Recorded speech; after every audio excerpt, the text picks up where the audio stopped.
आजकल धर्म के व्यापार करने वालों की बाढ़ आई हुई है। हाँ, बहुत बड़ी फौज खड़ी हुई है उनकी।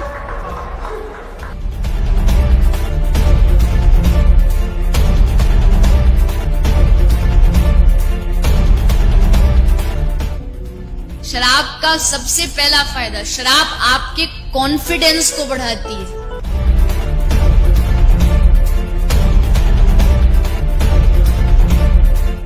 इसीलिए किसी को नाचने का शौक हो पर शर्म से नाच नहीं रहा हो, बस 2 ढक्कन पिला दो।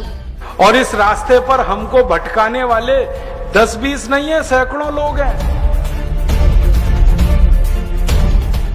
कि अगर इस्लाम को पूरी दुनिया अगर स्वीकार कर ले तो इसमें कोई बुराई नहीं है, तो ऐसे हिंदू धर्म को मैं तिलांजलि देता हूं। हिंदू धर्म कुछ नहीं है। और भगवान राम की जिंदगी के वो प्रसंग कभी नहीं सुनाते जो हम में वीरता पैदा करें। सूरत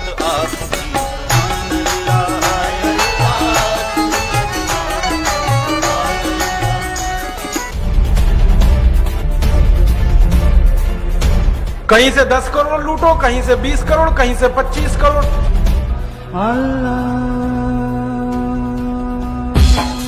तेरी मोहब्बत दिल में है या अल्लाह, तेरी मोहब्बत दिल में है या अल्लाह।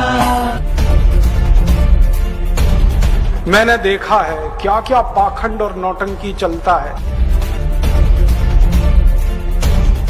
जिस समय नमाज पढ़ी जाए तो हम भी प्रयास करें कि अपनी भागवत बंद करके 5 मिनट के लिए उनके लिए हम अल्लाह को प्रणाम करें। क्या जाता है, क्या फर्क पड़ता है। एक आया राम की कथा कहेगा 10 करोड़ लेके जाएगा, दूसरा कृष्ण की कथा कहेगा वो 15 करोड़ लेके जाएगा। मुझे मैं राम कथा में संकीर्तन कराता हूँ और बीच में हरि बोल कराता अली मौला अली मौला अली मौला बुलाता हूँ और पूरी सभा अली मौला का कीर्तन करती है। तो कई धर्मगुरु मुझे भी पूछते हैं कि आप हरि बोल के साथ अली मौला को क्यों लाते हैं। मैंने कहा मैं लाता नहीं, अली मेला मुझसे बोल रहा है। ये बापू नहीं है, डाकू है। बापू नाम तो शर्म आती है कहते हुए, और माला पकड़ा देते हैं कि राम राम राम राम राधे राधे राधे राधे राम राम राम राम राधे राधे, बस यही करो देश तो ठीक हो जाएगा। और ज्यादा उनसे तर्क करो तो कहने लगे तुम क्यों व्यर्थ चिंता करते हो, तुम क्या लाए थे, क्या ले जाओगे, जो हो रहा है अच्छा हो रहा है। मैंने देखा है क्या क्या पाखंड और नौटंकी चलता है। भगवान राम की कथा कहने आते हैं और भगवान राम की जिंदगी के वो प्रसंग कभी नहीं सुनाते जो हम में वीरता पैदा करें, जो साहस पैदा करें। राम की जिंदगी में बहुत सारा हिस्सा साहस का है, वीरता का है।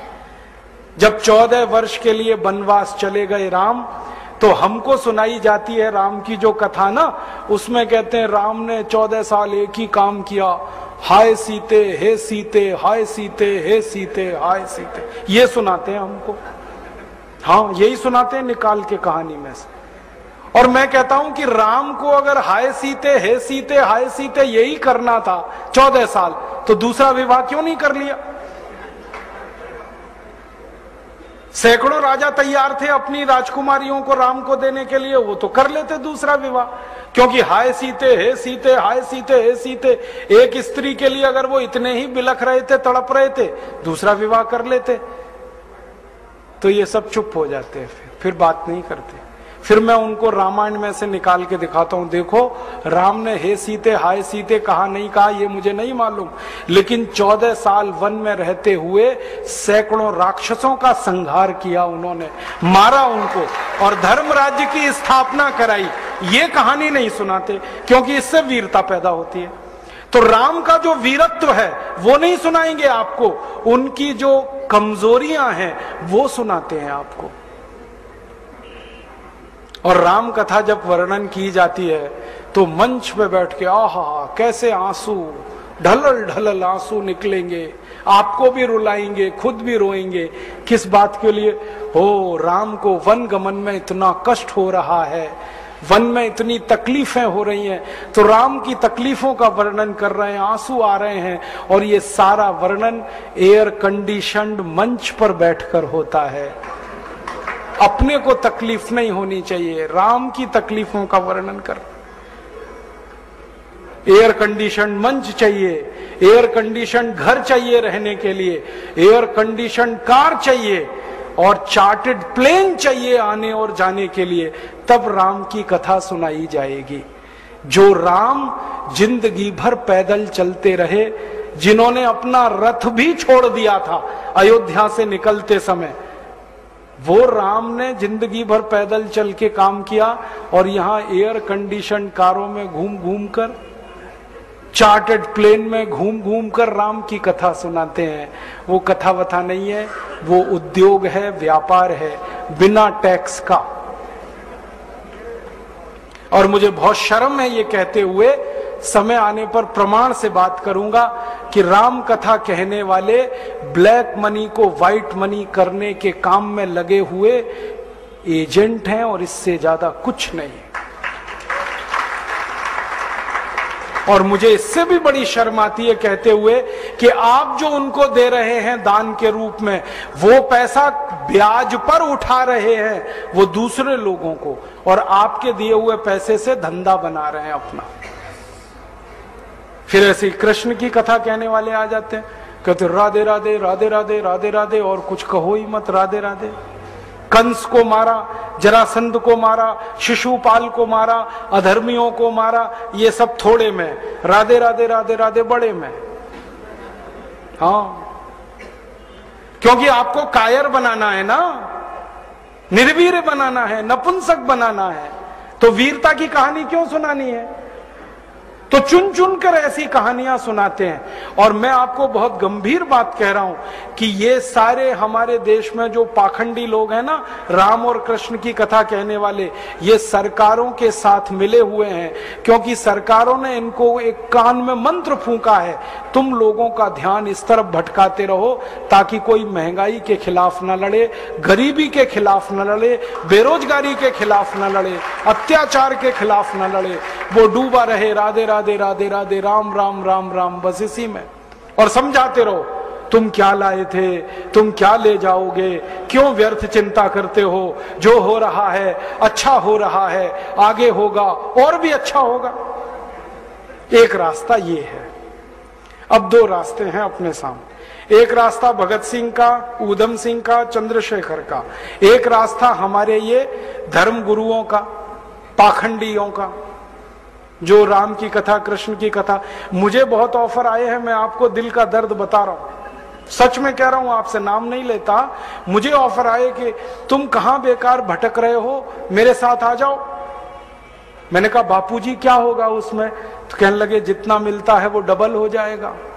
मैं बोल रहा कैसे? तो उन्होंने कहा तुम्हारी वाणी में बहुत जोर है, और मेरे पास लोगों की भीड़ इकट्ठा करने का, मजमा लगाने का तरीका है। मैं ऐसा डमरू बजाता हूं कि सब इकट्ठे होते हैं, और तुम्हारी वाणी में जोर बहुत है, मिलके लूटेंगे, थोड़ा तुम्हारा थोड़ा मेरा। ऐसे खुले ऑफर हैं मेरे पास। और मैं कहता हूं बापूजी माफ करो। क्यों? कहते तुम्हें पैसे नहीं चाहिए। मैंने कहा पैसे ही चाहिए होते तो बहुत रास्ते हैं मेरे पास, यही एक बचा है। पैसे ही कमाने हैं तो बहुत रास्ते हैं, ये एक रास्ता थोड़ी है। बहुत तरीके हैं, पैसे कमा लूं, घर बना लूं, बीवी बच्चे ले आऊं, करोड़पति हो जाऊं, 10 करोड़पति हो जाऊं, 100 करोड़पति हो जाऊं, बहुत आसान काम है ये तो। थोड़ी चालाकी हो तो सैकड़ों करोड़ बनाना बिल्कुल मुश्किल नहीं है इस देश में। फिर अंत में तो वही होगा ना, सैकड़ों करोड़ हो गए, एक दिन डायबिटीज होगी, एक दिन अर्थराइटिस होगा, एक दिन हार्ट अटैक आएगा, मैं मरने ही वाला हूं। तो मरना तो है ही, वहां भी शायद जल्दी मरूं, क्योंकि जब शरीर में तामस वृत्ति आती है ना तो जल्दी मरता है आदमी। जब तक सात्विक रहता है तब तक थोड़ा दम रहता है, तो तामस वृत्ति आएगी, मरना मुझे वहां भी है। तो क्यों ना इस रास्ते पे चल के मरूं जहां सात्विक वृत्ति भी है, मरना है ये तो पक्का ही है, जिंदा तो कोई रहेगा नहीं। तो भगत सिंह का रास्ता क्या बुरा, ऊधम सिंह का रास्ता क्या बुरा, चंद्रशेखर का रास्ता क्या बुरा, कुछ करके मरो ना। मरेंगे ये सब भी।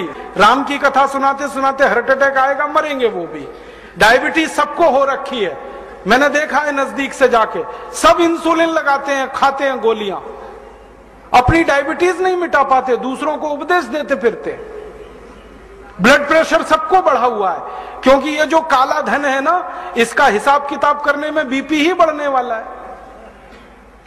सब बीपी की गोलियां खाते हैं, सब डायबिटीज के लिए शिकार हैं, तो दूसरों को उपदेश देंगे तो मैं भी लग जाऊं, वो एक रास्ता है। एक रास्ता भगत सिंह, उधम सिंह, चंद्रशेखर का भी है। मौत तो दोनों में ही आने वाली है, बस अंतर इतना है, एक मौत ऐसी आएगी जिसको देश और समाज जिंदगी भर याद रखेगा, और एक मौत ऐसी आएगी कोई पूछेगा नहीं।